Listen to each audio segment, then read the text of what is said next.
What's up, everybody? Welcome back to another episode of the Bootleg Football Podcast. I'm your host, Brett Coleman, here with my wonderful co-host, EJ Snyder. And I want to start off this today's show, or I guess this week's show, I should say, by saying thank you. You know, we just passed 200,000 total podcast downloads, over 240,000 views on YouTube, which is just incredible for a podcast that just started. I'm immensely thankful, and I know EJ's thankful too, that you guys have been so supportive over the last few months. You downloaded in 88 countries, if you can believe it or not. So we are pumped with those numbers. We could not be more excited about them, and we're happy that you guys are still joining us and excited for the hopefully 2020 football season kicking off pretty soon here. We have a lot to talk about today. We're going to talk about the Jamal Adams trade. Joey Bosa got a new deal. We're going to talk about some of the difficulties, I'll say, that major professional sports in America have had with the coronavirus so far in the last couple weeks, with kind of major sports starting back up. And then a curious comment made by Keenan Allen asserting that he is the best wide receiver in the AFC West and not a certain Tyreek Hill. So we'll talk about all that on today's episode. And before I let EJ take the mic here and introduce himself, I do want to say that I am drinking a Macallan 12 tonight. I know that I forgot to say what I was drinking last week, so I want to let you guys know, first off, Macallan 12 is my drink tonight, and it is simply divine. If you love any sort of sherried scotches, anything with like a little bit of fruitiness to it, you get the dark fruit. It is one of my favorite sherried scotches, right up there with Glendronach. And also, weirdly enough, the Costco sherried Speyside, the Kirkland brand sherried Speyside, is also the best value in whiskey, and I will not hear any arguments otherwise because it is incredible. So, Macallan 12, my choice for tonight. EJ, how are you doing? What are you drinking? Let's get to it. I am doing fantastic. We have hit our beautiful 3-week stretch of perfect weather in the Pacific Northwest. So it is currently, I think, 77 degrees outside. It's about 8 o'clock at night. There is a light breeze, maybe 2-3 miles an hour out of the west. It is perfect t-shirt weather. No humidity, no bugs. Before you move here, know that it only lasts about 2 or 3 weeks for every year, and you got to put up with at least 8 months worth of really iffy weather to get that. But these are the weeks that you really don't want to go on vacation. You want to be at home. You want to enjoy it because it is just perfect to be outside. So I am loving that. We've got a whole bunch of football news to talk about, but tonight is a celebration. I have not had anything alcoholic to drink in the month of July. Taking a little bit of a break, letting myself dry out, giving my liver a break, and I have decided to break the fast for the podcast. So I have a Diver Down. For those of you not familiar with Diver Downs, it is your favorite clear Mexican lager of choice. I'm using Pacifico because that's mine. You put a little bit of Bacardi Limon as a topper. Once you take the top off, put your thumb over the top, turn it upside down, let it mix a little bit. Just a beautiful, beautiful summer drink. And it's in honor of one of our listeners that reached out to us on Twitter this week and said, "You tried to warn me, but I was reckless and a fool with the Diver Downs." And I'm with you. I've been there, walk it off, champ. It's okay. It's 2 drinks in every bottle, not 1. It is easy to forget, and they go down so smooth. Hopefully like this podcast, but I wanna add on to Brett's thanks before we get too far along. We tend to roll through all the football stuff and get really excited about it, but just to reach out and say, it's amazing that over 440,000 of you have consumed this content in one way or another. Almost 90 countries, guys, gals, old, young, plenty of folks have interacted with us on Twitter, showed us all kinds of support and love, and said crazy nice things like best football podcast on the internet. Just we can't thank you enough. We've been around like a quarter of a year at this point, not quite a half a year. And just so much love, support, interaction, good-natured ribbing, challenges to our theories, all that stuff. We wouldn't be here without you. We do it for all of you. We certainly enjoy it, but without the audience, we are nothing, and you guys are everything. So thank you very, very much. So I am fantastic, but we really need to talk about a superstar coming to my neck of the woods.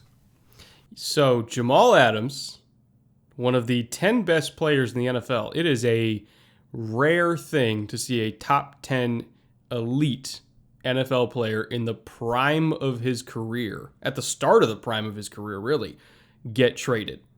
The last one I can remember was Khalil Mack, which was also an equally crazy haul for him a couple of years ago when he went to Chicago. So the Jets traded away said elite player, Jamal Adams, for a 2021 and 2022 first-round pick from the Seattle Seahawks, a 2021 third-round pick, safety Bradley McDougald, and in addition to Jamal, they sent over a 2022 fourth-round pick, I guess to even out the deal a little bit. But even then, I wouldn't have been surprised if Jamal Adams himself fetched that haul. It is a very, very high price, and I would say it's probably about an even trade, but I personally would lean a little bit more towards the Seattle side because it is a known commodity. It is an elite commodity. And if I'm trying to build a team, I would much rather have players that I know are going to be elite and probably elite for the next damn near a decade than a lottery ticket of a late first-round pick, even if it's multiple late first-round picks. What say you, EJ? Yeah, we'll unpack this. This one has layers. As soon as this one landed, I texted you. I didn't know if you'd heard about it. And I was like, Jamal Adams is a Seahawks. We need to go to a game. This is a huge deal. Again, prime player, prime of their career, big compensation swap. One of the important takeaways is Seattle now has an elite. And if I'm defining elite, I'm saying top 5 at their position in the entire league. I agree with you that Jamal Adams is higher than that, but they now have an elite defender in both the second and third levels of the defense. I'm talking about Wagner and Adams. And that'll make up for a lot on any team. And it's not like they're surrounded by slouches. They have plenty of talent in other places, but they have elite, again, top 5 in the entire league at their spot in level 2 and level 3 of their defense. That's a big deal. And the Seahawks in particular know what having an elite safety with range does for their defense. They had Earl Thomas, now they have Adams. Thomas and Adams are not the same player, but their level of capability is, I would say, very, very similar. They do different things, but they are both incredibly impactful. And the Hawks got to see firsthand what happened when Earl Thomas got injured and he left, came back, what difference was made in their defense. And they tried to do some things after Earl Thomas left town. They never really sort of regained that form that they had when they had a truly elite and impactful safety that's capable of playing single high. Now, Adams is much more than that. Adams can play all over the field, and he is effective everywhere. It's not like, yeah, he can play near the line, but he's really more effective deep. We say that about a lot of safeties. We said that about a lot of the draft prospects that we just reviewed. Adams is not that guy. Adams is a guy you draft in the first round because that's what you want out of a first-round pick. He actually did it, right? He's not a bust. He's the opposite of that. He's everything that you want to spend a high-round pick on. So the Hawks haven't exactly killed it with their first-round picks of late. By getting Adams, they trade uncertainty for a proven commodity. He's a bird in the hand rather than a pair of lottery tickets. And right before we started, you so graciously posted in Seattle's history of first-round picks, and it looks pretty good when it starts off. Now, this is in the Pete Carroll era, Pete Carroll, John Schneider era. We're talking about Russell Okung and Earl Thomas in 2010. That's a really nice start. Hell of a start. Pick 6 and pick 14. They crushed it, and everybody thought, wow, there's a new sheriff in town. And there was. Right? They were building the core of what turned out to be a very good team and a team that ended up going to the Super Bowl. 2011, a much later round pick, 25th, James Carpenter, the guard from Alabama.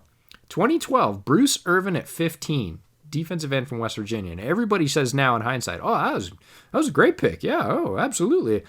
I panned that pick because it was a huge reach at the time. And credit to Bruce Irvin for developing and becoming a rusher and doing the one thing that he was good at. And the Hawks for putting him in a place to do exactly that and nothing else, for basically hiding his weaknesses and playing up his strengths, because not a lot of teams do that. I know it sounds really simple, but doesn't happen all that much. So Bruce Irvin, pretty solid pick. 2013, 2014, 2015, no first-round pick. They traded him away. They traded down. They stockpiled draft picks. It's a John Schneider trademark. 2016, Jermaine Ifedi, 31st, right down at the end of the first round. Guard from Texas A&M, now Chicago Bear, Jermaine Ifedi. He's bounced around a little bit and then been of, I would say, limited effectiveness. 2017, no pick again. 2018, Rashad Penny, running back, San Diego State. Yikes. Not awesome. I liked Rashad Penny a lot. I was stunned that he was picked in the first round. 2019, this is where it gets gross. LJ Collier at 29, defensive end out of TCU. Did not like the Collier pick so far, and again, it's only been a year. Collier has not performed to spec and has not looked like a first-round pick. Looks like a reach that was actually a reach, not one of those great Seahawks reaches that pans out. Just a reach. And then 2020, famously, Jordan Brooks, the linebacker from Texas Tech, who most people thought would probably go in the third round. We've talked about how he's a good fit for Seattle's system and that John Schneider will do what he damn well pleases with first-round picks. But the book is certainly out, especially with what we consider better linebackers being picked later. But there's no way to judge Jordan Brooks yet. Hasn't played a down in professional football. But if you really scroll back through that, since 2012 and the Bruce Irvin pick, and if you really want to go back to 2011 and James Carpenter, he's been a solid player, but I would certainly not say spectacular. They haven't had a really big impact first-round pick since 2012 with Bruce Irvin. An actual decade, that was considered a reach. Nothing really since then. You're looking at Jermaine Ifedi, Rashad Penny, LJ Collier, and Jordan Brooks since 2012. That's a long stretch to go without a high impact first round pick. And other teams have done it as well. It's not just the Seahawks. We're not panning them. And obviously they've found a way to have overall team success. But basically what they did is take two first round picks that they've had very limited effectiveness with in the last, to your point, decade, and trade it for a guy they know is a blue chip plus superstar that also fills a hole that makes their defense click in an almost historic way. So all the signs are pointing that they did a really good thing here. And you said you'd lean a little bit towards the Seahawks in terms of, overall who got the better end of the deal. I would too, mostly because the Seahawks are largely a stable and fairly well-run organization, and the Jets are what's the word I'm looking for here? Not. Right? What did Adams say on his way out? He not only panned Adam Gase, who's the head coach of the Jets and a former Chicago Bears coach, not head coach, but he was the offensive coordinator for the Bears. Then he went on to be the head coach at Miami, where he was largely panned, and then somehow ended up with the Jets gig after a wild introductory press conference. He not only panned that guy, he also went after the GM, who is fairly well respected, but he went after the GM and he didn't stop there. He went after the owner of the New York Jets. So all is not well in Jets land in terms of team stability. So if you're looking at who's going to use the assets better, no matter what the assets are, I would lean very strongly towards Seattle using Jamal Adams better than the Jets use those first two first-rounders. So I have a few different perspectives on this. One, I am not saying that Ashton Davis is Jamal Adams or that he will ever be Jamal Adams. But the fact that they got Ashton Davis in the third round when I felt he was a first-round talent makes Adams' departure hurt slightly less. And I mean ever so slightly. Razor thin. But they have a body that can play. And I think it's telling that they waited until after they were able to get the rookies in the building for medical checks before they traded Adams, because they wanted to see what Ashton Davis's status was. As soon as he got the all clear, they're like, all right, we're shipping out Jamal. Because I think Davis was their plan. And I loved it. I love Ashton Davis. He's going to be a good player. Maybe not Jamal Adams, but he's going to be a good player. On the Seahawks side of this thing, I think, it's beyond just Adams being good deep. I would argue he's even better the closer to line of scrimmage he is. So I think that lets Diggs be Diggs on the back end, and it lets Adams be Adams if they're just going to, kind of do the normal Seattle, one high looks, playing cover 1, cover 3, 8 in the box all the time, like that kind of stuff. Like if they're just going to leave Jamal down there, that's fine. Because I think even though he is good deep, like I'm not saying he's not good deep, I think he's ridiculous when he's inside 10 yards of the line of scrimmage. But that being said, Diggs isn't bad down low either. And so how I think is, even if they continue playing the same kind of coverages where we're playing cover 3, we're playing cover 1, because they have two guys that can do both, or at the very least function in both roles while being elite in the other, that lets them start out in 2 high shells. They can show cover 2, they can show cover 4, and then rotate either guy down. So that it gives a little bit of unpredictability to a defense that is honestly pretty predictable, at least has been historically. And having that extra little bit of versatility. I mean, we saw even in the prime Legion of Boom, there were some plays where they would rotate Cam deep middle and then bring Earl down on robber calls, and he would get picks that way. Just because Cam, even though he was way better down low, he for a big guy, he could still play in the deep middle a few snaps a game and be fine. But that let Earl be Earl because he had that versatility on the other side of him. So having Jamal and Diggs together that can both, at minimum, be functional in both roles, and just gives that extra little bit of unpredictability so that they can start preying on young quarterbacks that expect the rotation to go one way and then they hit them with the other thing. So that's going to be big for them. The one thing they're still missing, I think, that could make this defense elite is defensive line depth, particularly in the edge rush department. They don't have any at all. And I'm not sure they have the money to sign Everson Griffin or Jadeveon Clowney. I can't remember how much cap space they have right now. They have a ton of cap next year. Absolute. It's like $65 million they have next year. So I'm not sure if they could kind of pull off some restructures or extensions to make some room this year to get Clowney back, or maybe get Everson Griffin or something to give them an actual defensive end that's worth a damn on third down, because they don't have one. That's really the only thing they're missing. But if they do get that, this is going to be a very scary defense, because that linebacking core plus Adams down low is a nightmare to run the ball on. Reed is good inside. Puna's good inside. Diggs is a great safety. They have some corners that I believe in. Like it's a very, very good unit right now, but I think the one thing holding them back is pass rush.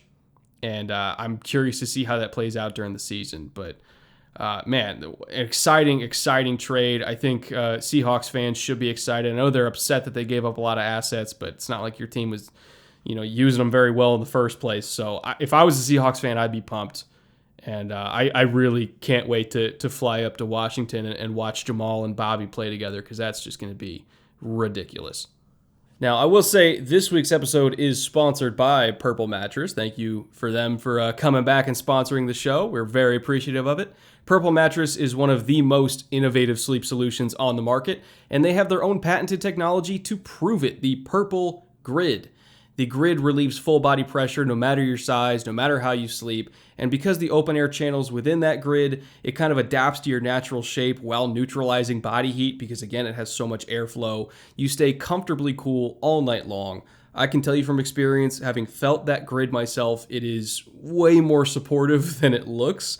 You're looking at all these open channels and you're thinking that shouldn't be able to support a human body. And then the moment you put pressure on it and the physics behind it start to click in your head, you're like, okay, I get it now. This actually is really, really comfortable. It's a really good design, and you kind of have to experience it for yourself to understand it. And in fact, Purple is so confident that when you get it to experience it yourself, that you'll love the mattress. Every single order comes with a 100-night risk-free trial, Every single mattress also ships for free, and it's delivered right to your door. And at the end of your trial, if you're not completely satisfied, they will come pick up your mattress at no cost to you. So if you want to try it out for yourself and kind of experience this technology, go to purple.com/bootleg and use promo code bootleg. And for a limited time with that code, you'll get $150 off of any Purple mattress order of $1,500 or more. Again, that is purple.com/bootleg, promo code bootleg for $150 off any order of $1,500 or more. Terms and conditions, of course, apply. Now, EJ, I do want to move on to slightly more pressing matters across the league, and that is how coronavirus has impacted not just, honestly, the NFL, but professional sports in general over the last week. You know, we've seen training camps start up.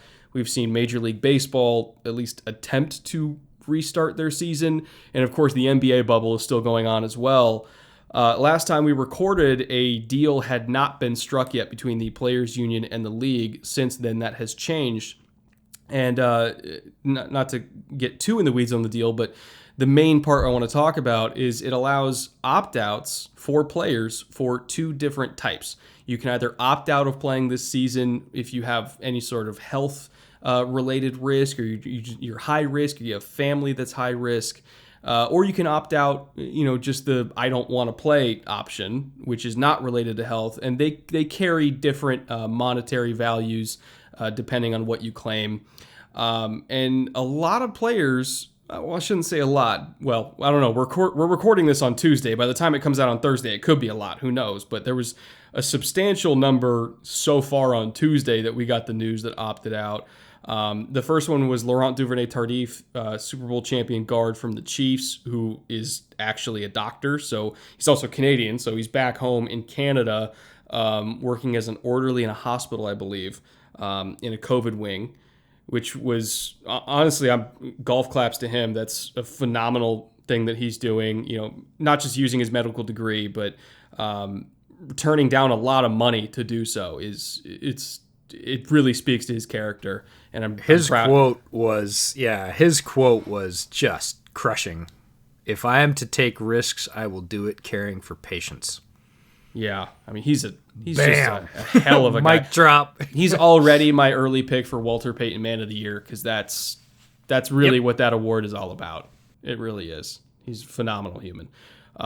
Eddie Goldman also opted out due to familial health concerns. Because keep in mind, it's not just these guys that are getting exposed, it's the family that they live with. If you have a family member with asthma, or a recovering cancer patient, or anybody who's, immunosuppressed, like it's a huge risk. So I understand anybody living with family that has those concerns, even if they themselves do not have those concerns, opting out, such as Eddie Goldman. Marquise Goodwin also opted out. He just signed with the Eagles this past offseason, but the struggles that he and his wife had with their first child, who they unfortunately lost. They just had another young child, and after going through their first loss, they really don't want to risk the health of their new baby, so he opted out as well. Totally understandable, and I wish them all the best as well. And a slew of Patriots also opted out today. By my last count, it was at least 6. By the time this episode publishes on Thursday, it might be more. But the two headliners are Dante Hightower and Patrick Chung. A lot of veteran leadership and savvy that won't be there for the Patriots staff to work with this year. When you also include that they lost Kyle Van Noy in free agency, I don't believe Landon Roberts is going to be there next year either.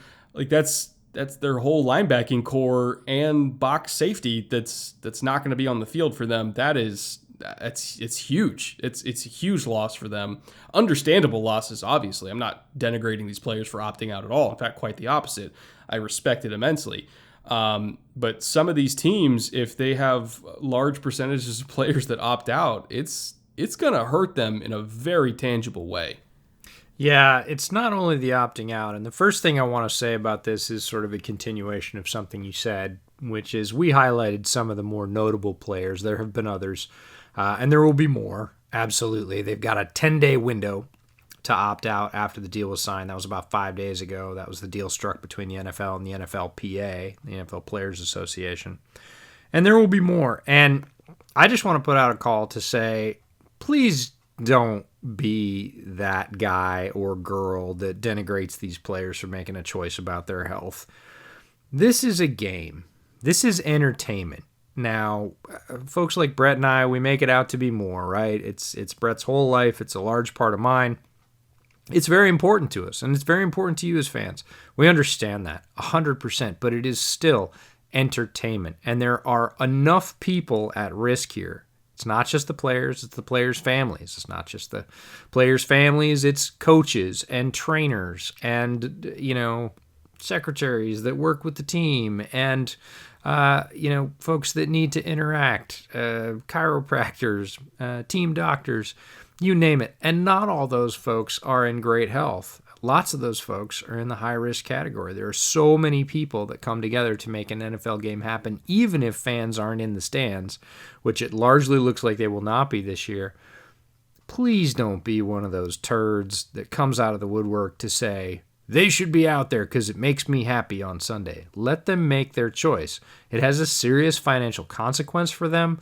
NFL careers are extremely short. They're not doing this in a flippant or light or, well, I kind of just don't want to play this year manner. That's not what goes into these decisions. So please don't be one of those chorus of sort of idiot fans that jumps on them and says, they should play because I want football. Look, we're going to get some football of some type, and we'll see how it goes. But to your second point, there are a bunch of teams that if they lose a large cadre of players or a core of players, especially in one position group, and then some of their players during the season test positive for COVID and have to sit out for 2 weeks, it's really going to put the screws on some teams. And what we're going to see and what people have trying to be thinking about how to counter is, what if it happens to a key position like quarterbacks? Do we keep one quarterback in isolation from the other quarterbacks, sort of no quarterbacks room sort of a thing? And there are going to be sort of logistical and strategic considerations here for, hey, we had, like you said, 3 starting linebackers opt out. We only have 4 other linebackers in camp, and 3 weeks in, 2 of them get sick. We're down to 2 linebackers. It's tough to play with 2 linebackers, even in a nickel and dime heavy league. So we're going to see this continue to have a ripple effect, and we have just seen a couple of days ago, the Florida Marlins ended up with a little outbreak on their team. I think they're up to 17 cases throughout players and team personnel over the past couple of days. So this is the first sort of COVID outbreak in a sports league that started up and is actually playing games again. We talked about it on our last episode of all the folks that had spring practice at college football and how many cases they had.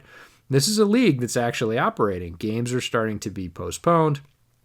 And if you don't think the NFL is watching very closely, you're not paying attention. Allen Robinson tweeted out, it'll be really interesting to see how this is handled about the Marlins situation. Right? So players in the league, in the NFL, are watching these other leagues and saying, what happens when a team loses enough players they can't play, or the risk becomes too great? Do we cancel games? Like, how does the league react? They're very, very interested in that. And with good reason. It affects their personal health and personal safety. So this is a story that's just starting to crack open. We're just starting to appreciate how this is really going to affect the season. And something we said on our last podcast is no matter how it does, this season is going to have a serious asterisk next to it. And something that came into my head that has no basis in fact, I'm just going to throw that out there. This is not anything I've heard. This is not a whisper. This is just a pure what if, right? This is not to get people restless. This is just a pure what if. Russell Wilson just had a kid. Congratulations to Russell and Ciara. Brand new son, named him Win Wilson. What if Ciara says to Russell, or Russell says to Russell, I don't want to risk my newborn's health. I'm going to opt out. Like, how does that change the balance of power, not only in the division, the AFC or the NFC West, but the entire league, right? If you have a starting quarterback that's one of the probably top 3 or 4 quarterbacks in the entire league say, I've made a lot of money. I'll come back next year when there's better health protocols. I'm going to sit this one out. I got a brand new child at home.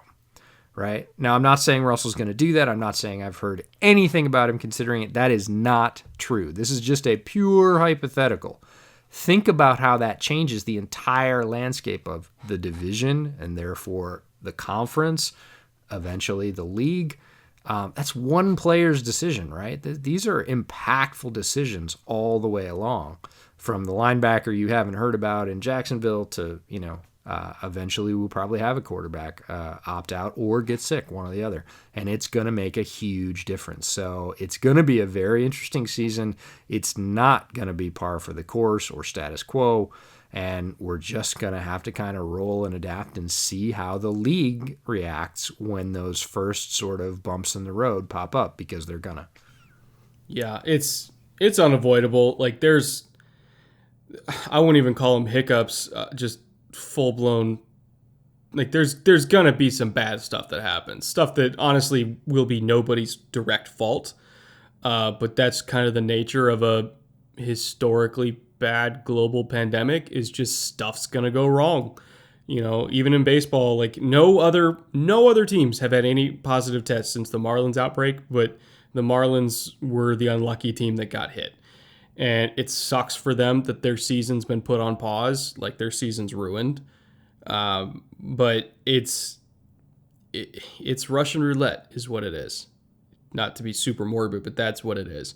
And some team in the NFL is going to get hit. I guarantee you some team's going to get hit. And I pray to God that it's not a worst case scenario. I hope that everybody's families at least can stay as healthy as possible. Lord knows I want all these players that just had newborn kids, because Russell Wilson's not the only one. Marquise Goodwin's not the only one. Like a lot of these players, there's thousands of players. Like there's going to be some young kids at risk here. I really hope they all stay healthy too. But statistically speaking, there's going to be an outbreak with at least one of these teams. And I just hope that it's mitigated and handled as well as we can, and with as much deference to medical professionals as we can possibly give, because I feel like that's been hard to come by in America right now, is trusting doctors, and I hope the league can learn from that and just trust the doctors and do what they say. So that's all I got to say about that.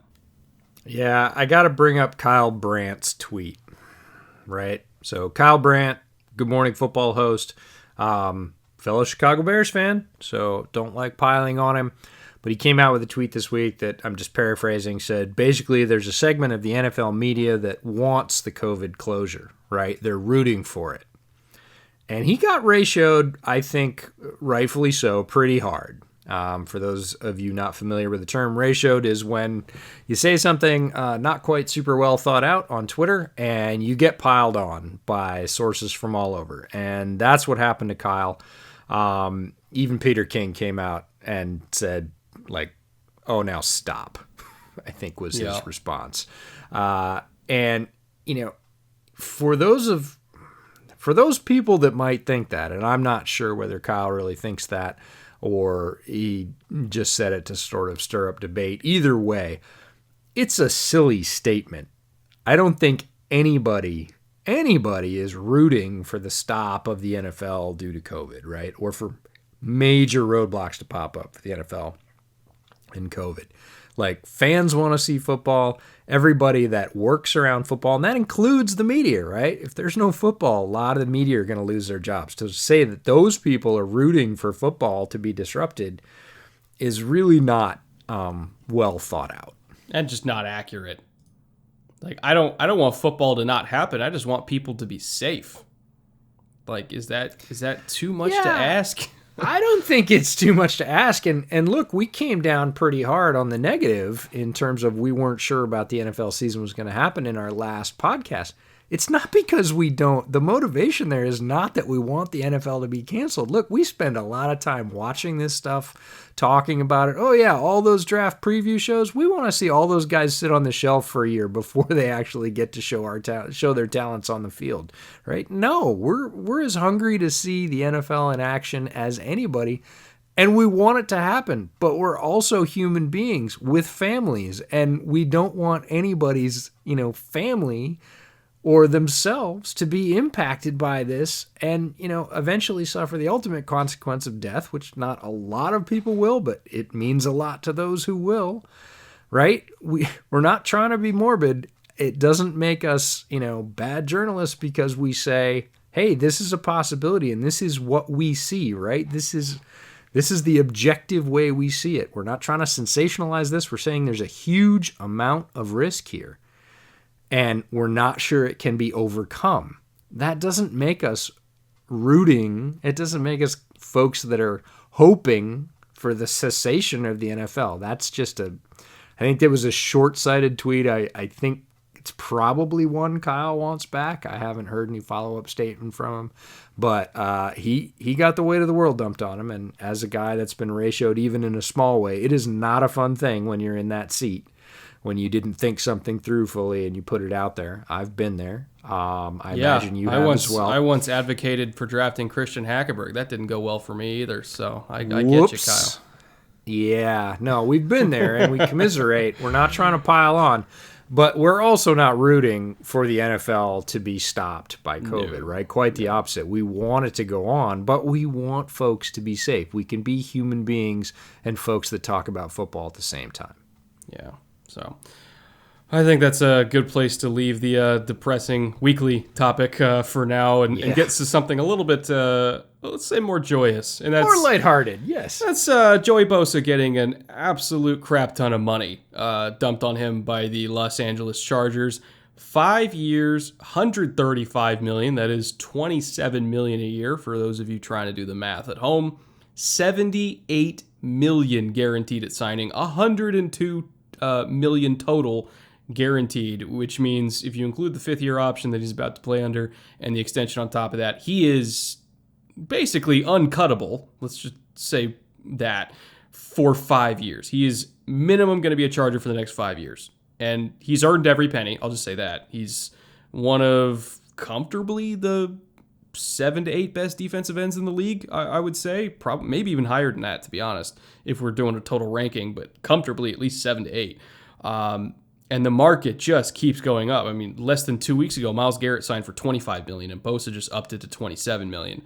So he's been one of the most disruptive edge rushers in the league, honestly, since the first time he stepped on the field. He's been a phenomenal football player. And when you see quarterbacks making $45 million, it makes defensive ends making $27 not seem too bad, especially when this defensive end's one job is to hunt down that $45 million quarterback. So money well earned. And I also want to divert a little bit to another Chargers story that happened this week. This one I think is interesting, I'll say the least. Keenan Allen had a lot to say on Twitter, as he always does. And he declared himself, well, honestly, there was a string of tweets calling out other receivers, but in addition to calling out Mike Evans from Tampa, and he tagged the wrong guy at first. He tried to call out Chris Godwin, accidentally tagged somebody named Chris Goodwin, who is not Chris Godwin. Whoops.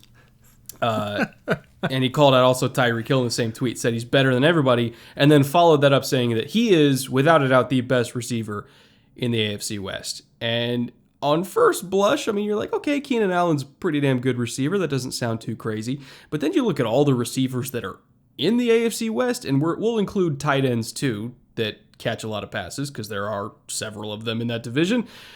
And when you look at all the receivers and tight ends in the AFC West, I don't think that Keenan Allen's the best. He's damn good, but he's not the best. And I'll read off a few names for you, and EJ. You can kind of, let's just have you list out your top 5 of receiving talents in the AFC West, and let me know if you think Keenan Allen's number 1. So just in Kansas City alone, they have Tyreek Hill and Travis Kelce. In Denver, they have Cortland Sutton, and we're not including rookies here, so I'm not going to include Jerry Jeudy, KJ Hamler, Ruggs, Bryan Edwards, all the great up-and-coming guys that we expect to be pretty good, but they haven't taken a snap yet. So we're just going to include guys that have played. So Cortland Sutton's the main man in Denver. Vegas, you've got Tyrell Williams and Darren Waller. Waller especially had a monster year last year. And in the Chargers, you got Keenan Allen, Mike Williams, and Hunter Henry. So there's a lot of names on that list. Do you think Keenan Allen is number 1? I don't. And that's because we listed these out, we were going to go through our top 5. And you're right. Ostensibly, look, Keenan Allen is a great receiver. Great receiver. Not a good receiver. He is a great receiver. He is an underrated talent. He rarely comes in the discussion of top 5 in the league. Sometimes he's even outside of the top 10. I think that's probably not all that warranted. When I started looking through all the receivers, what really struck me was the receivers in the AFC West are not limited to the receivers, or they shouldn't be. Because when you look at the numbers that, especially the 2 tight ends that you listed, well, you listed 3 tight ends, but when you really look at Travis Kelce's numbers and Darren Waller's numbers, they're crushing a lot of the wide receivers in the division, right? If you're talking about just wide receivers, everybody's going to say Tyreek Hill because he just won the Super Bowl and he's Pat Mahomes' favorite receiver. Look, Tyreek Hill had 58 catches for 860 yards and 7 touchdowns, 14.8 yards a catch. That's pretty impactful. 7 touchdowns especially is a big number. He's creeping up towards 1,000 yards, and it's a talented and varied receiving core. But Darren Waller had 90 catches for 1,145 yards, 3 touchdowns, and 12.7 yards. Yeah, even accounting for the games that Tyreek missed, because I can't remember how many games he missed, but it was a few at the beginning of the year. Even accounting for that, like Waller was still right in terms of per game production. He was right there. Yeah, and there's this one little difference between Darren Waller and Tyreek Hill. I can't quite put my finger on it. What is it? Roughly 6 inches and 50 pounds. Right. No, it's who throws them the ball. Yeah, that's true. Right? Tyreek Hill has Pat Mahomes. Pat, $45 million a year. I just bought a Ferrari Mahomes. Darren Waller does not. Yeah. So it's just one of those things. If I list out the top 5 receivers, I'll start with 5 and go to 1. I list Waller as the 5th best receiver in the AFC West. After that, it's Tyreek Hill, and it's largely on the strength of those touchdowns. There are other receivers who had more yards. If you're looking at guys that had let's just say a similar number of catches, like Mike Williams in LA, right? He had 49 catches, not 58, but he had 1,000 yards, 1,001. Only had 2 touchdowns, but it's 20.4 yards a catch. Mike Williams is a big play down the sideline receiver that picks up yardage in big chunks, but the way you win football games is scoring points, and he got 2 touchdowns out of it. Tyreek Hill, only 860 yards, less yards per catch, but he got 7 touchdowns. That's a big difference. So Tyreek Hill is my number 4.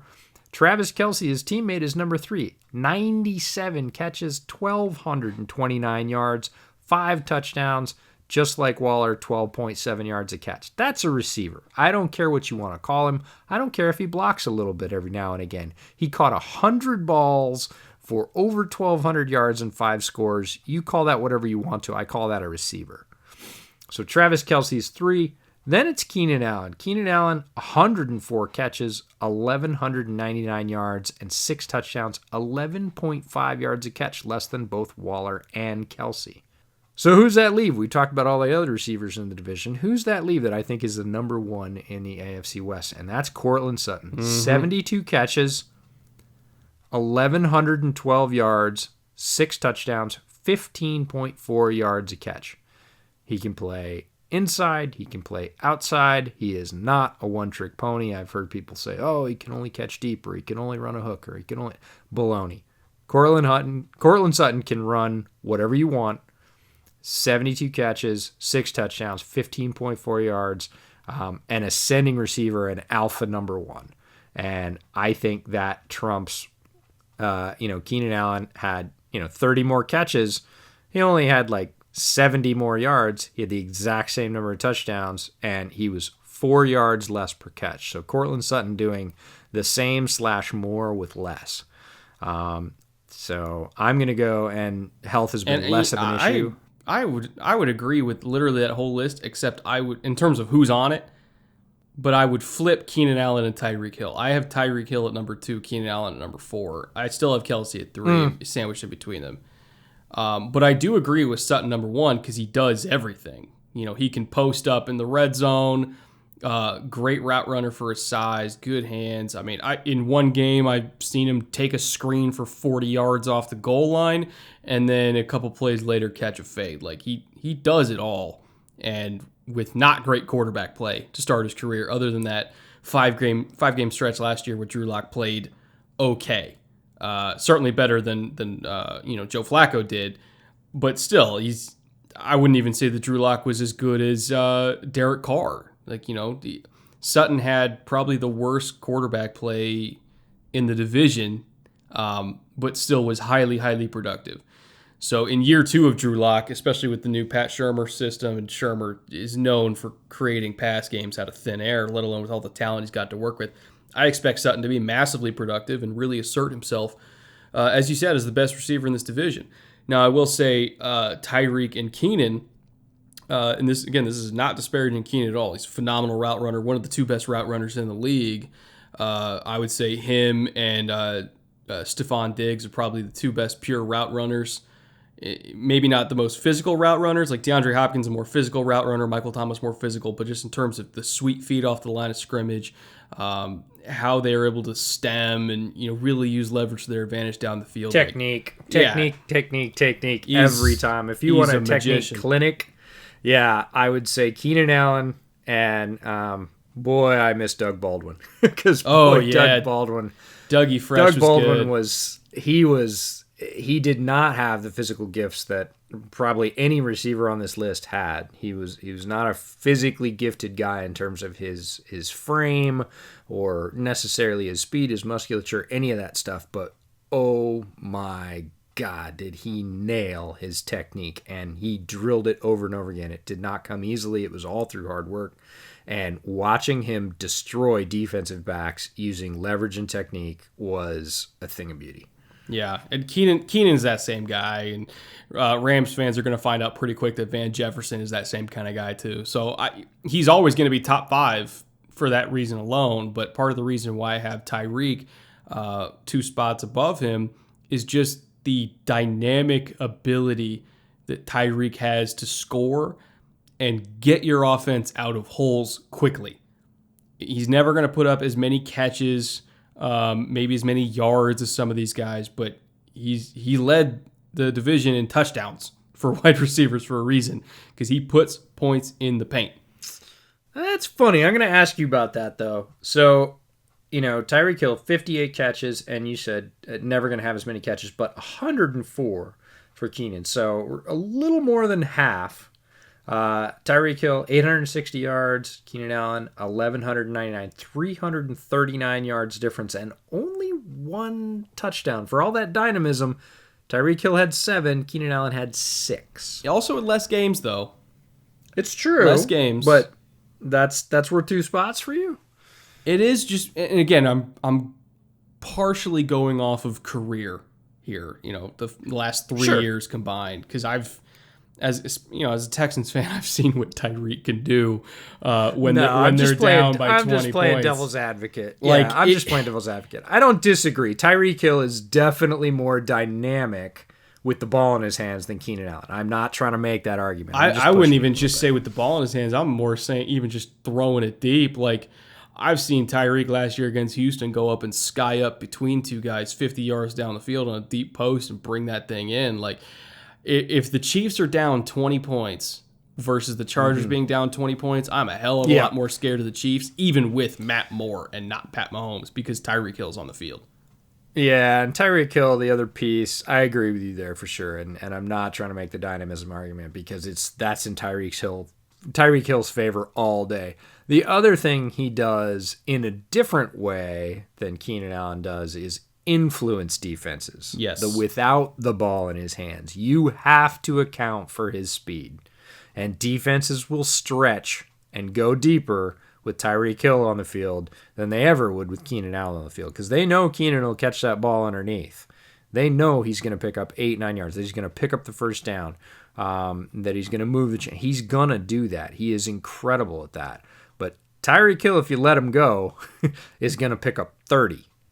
And that's a difference that defenses have to account for. So given that, I probably should have bumped him up a spot in the ranking over Kelsey.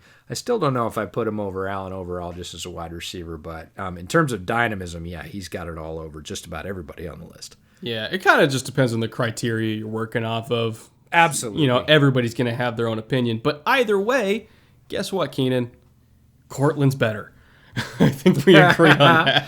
We did agree on that. I wanted to throw out the honorable mentions. Folks don't talk about Tyrell Williams enough. Now playing in Las Vegas. Didn't have great stats last year, but again, 6 touchdowns. He's right up there with Keenan Allen. 42 catches, 651 yards, 15.5 yards a catch. Was a pretty big play threat for that Raiders offense. Now, they imported a couple of receivers that we talked about in our draft preview. If you haven't checked that out, go back and listen to it. The other one is Mike Williams, a big play receiver I mentioned earlier. 49 catches, but 1,000 yards, a 20.4 yard average. And then one more Chief makes the list, Mecole Hardman, 6 TDs on 26 catches. Ridiculous. That's a touchdown every 4.3 receptions for all you listeners that we tell to go drink and then do math. That's not very fair. A 20.7 yard average, so even greater than Mike Williams. Like, in terms of impact, Mecole Hardman took his touches and took them to the house. We'll just see more and more from him as that bond continues to develop between him and Pat Mahomes. It's already good. And then the last note isn't really honorable mention because they haven't played, but Jerry Jeudy and Bryan Edwards could make a lot of noise in this discussion in a very short period of time. They and both Ruggs, are very too. Polished. Yeah, Ruggs, absolutely. Ruggs could be that guy like Mecole Hardman. I really think he can do a lot with very few touches. And if they can get him the ball, he could be in this discussion too. But Jeudy, a very polished route runner and has plenty of speed and moves. Edwards, just incredibly physical and productive. I think Edwards will probably take more of the Keenan Allen path, and Jerry Jeudy a little bit more of the Tyreek Hill path. Not quite. I still don't think he's as dynamic as Tyreek Hill, but he's closer to that. So ton of receiving talent overall in the division. Going to be a ton of fun to watch. But yeah, it's we did this kind of blind. I made my list. Brett made his. We said we'd compare them on air, and we both have Sutton as the first. So take that how you will. Yeah, have fun paying him $20 million in a couple of years, Denver, because you're definitely going to have to. I'll just say that. Yeah, he's pure alpha. When you get a pure alpha wide receiver, you really don't want to let him go. Chicago, extend Allen Robinson, you dorks. Yeah, talk about underrated receivers. My God. Exactly. Just don't let those guys out of the fold. When they truly are powering your offense and they're a number one and they have stats across the board, their average is good, their yardage production is good, their catches total is good, and they're putting points on the board, they're putting up touchdowns. Don't let those guys go. You can replace the role players. You can replace the speedy slot. You can replace the possession receiver at the number 2. But if you've got that true number 1 like Sutton or Robinson, you pay that guy. Or DeAndre Hopkins. No, I wasn't going to bring it up, but you did. Yeah. That's just license to pile on, you realize. I need an excuse to pour another McAllen. Yeah, well, there's plenty of those running around. Yeah. All right. What do you say we get out of here so I can go drink? I say we get out of here for sure. You can go pour a fresh drink. We can let folks off the hook, let them know that with all the NFL news, it's just going to accelerate from here. We're going to see more folks opting out. We're going to see more about training camp. We're going to see more about signing of folks off the street to basically fill out those rosters. You lose one, you got to get one. Releases are already happening to get the rosters down to 80. Practice squad sizes have been increased, and you can now protect 4 practice squad players per week, which is a new wrinkle. So that's a strategic decision as well. We'll be talking about all that stuff as time moves on, but we are out of here for today. Again, a huge thank you for 440,000 impressions on you guys through YouTube and the podcast. Just so much love for everybody that gives us love and listens to us ramble on week after week. We love you a ton. Stay safe, and we will talk to you soon. Later.